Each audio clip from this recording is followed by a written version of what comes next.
Sinapsis. El sistema nervioso está compuesto de neuronas, que producen impulsos electroquímicos y los conducen.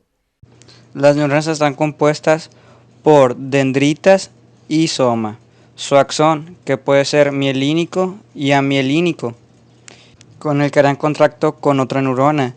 En los axones mielínicos vamos a encontrar pequeños espacios llamados nódulos de Ravier.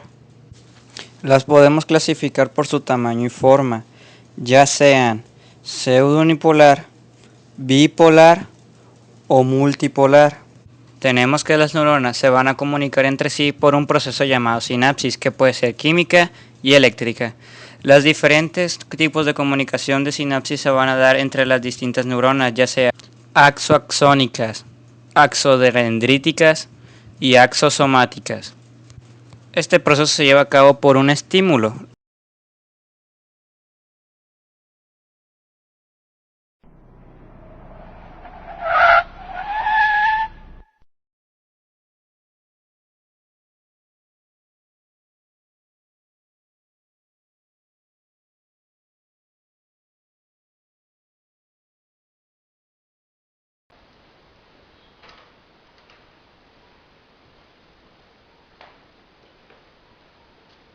Muchas gracias por tu consulta. Enférmate más seguido, guapo. Cuando quieras. ¡Ya no esa Lizárraga! ¿Qué te pasa, idiota? ¿Por qué Oye, no te tranquila. hablas de esa manera? No. No, ¿y tú quién eres? ¿Qué haces Soy en la mi doctora casa? Brenda López, señorita. No ¿Qué? interpreta las Quiero cosas. soy quién hay. ¿Por qué andas agarrada con las No, dedos no, con las no, manos? No, claro que no. Oye, tranquila. ¡Ey! Oye, ya, tranquila. ¡Quítate! ¿Qué le pasa? Estímulo. Todo lo que se vio eran estímulos. Y esto es lo que va a generar lo que se le llama el potencial de acción. Se dividirá en fases: fase de reposo, de despolarización y repolarización. Durante la fase de reposo, la célula nerviosa mantiene un potencial de membrana de menos 70 milivoltios. Este se produce por la diferencia de concentración iónica en los lados de la membrana, ya que en el interior posee mayormente potasio y en el exterior sodio.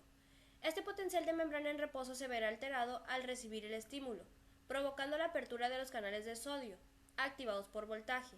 La entrada de sodio a la célula produce un aumento en el voltaje de esta, llegando hasta menos 55 milivoltios, alcanzando el umbral. Esta fase se conoce como despolarización. Al cerrarse los canales de sodio, comienzan a abrirse los canales de potasio, dando lugar a la entrada de dichos iones. Esto provocará un cambio en el interior de la membrana, que pase de positivo a negativo. Esta fase se conoce como repolarización. Para que el voltaje entre a su estado de reposo, entra en acción la bomba sodio-potasio, transportando 3 iones sodio hacia afuera y 2 iones potasio hacia adentro, hasta que el voltaje vuelve a menos 70 milivoltios. Los potenciales de acción alcanzan los terminales de axón, los cuales también pueden llamarse botones terminales. Estos están separados de la célula postsináptica por una hendidura sináptica. Debido al cambio de voltaje que se produce en el botón terminal, ya no vamos a encontrar canales de sodio y potasio, ahora vamos a encontrar canales de calcio. Dentro del botón terminal se van a encontrar las vesículas sinápticas, las cuales van a contener los neurotransmisores. Estas vesículas van a estar acopladas a la membrana presináptica por medio de un complejo de proteínas, llamados SNAR. Cuando los canales de calcio comienzan a abrirse, estos iones calcio entrarán al botón terminal. Dentro de la membrana presináptica se encuentra una molécula que detecta el calcio en cuanto éste entra. Esta proteína se conoce como sinatotacmina. Al reconocer al calcio, se une a él formando el complejo calcio-sinatotacmina. Esto ocurre cerca del sitio donde las vesículas sinápticas ya están acopladas a la membrana presináptica de la terminal del axón. En esta etapa, las vesículas acopladas están unidas a la membrana plasmática del axón presináptico mediante complejos de proteínas SNAR. El complejo de calcio-sinatotacmina desplaza un componente del complejo SNAR, provocando así la fusión de la vesícula a la membrana presináptica, hasta que por medio de exocitosis los neurotransmisores son liberados hacia la hendidura sináptica, donde se difunden con gran rapidez para llegar a la membrana postsináptica, en la cual hay proteínas receptoras específicas para cada neurotransmisor. Algunas pueden actuar como canales iónicos y otras actúan por medio de segundos mensajeros.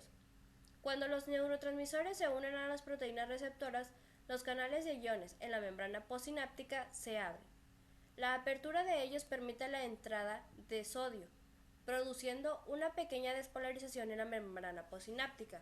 Esto se conoce como potencial postsináptico de excitación, porque el potencial de membrana se mueve hacia el umbral requerido para el potencial de acción, pero no lo alcanza.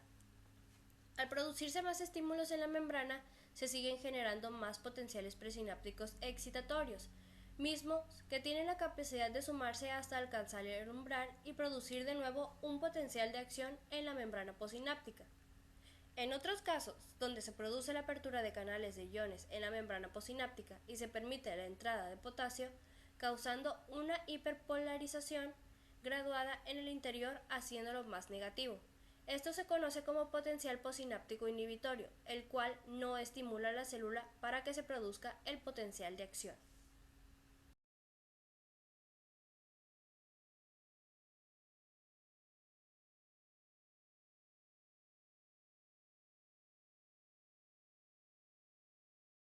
Estímulo.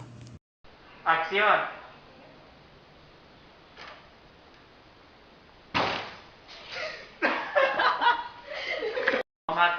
Toma 3, acción.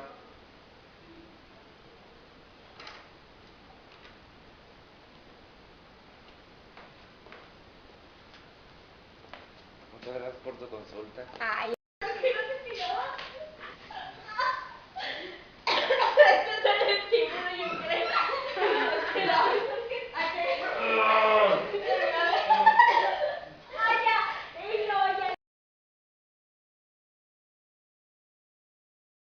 Gente. sí, entra.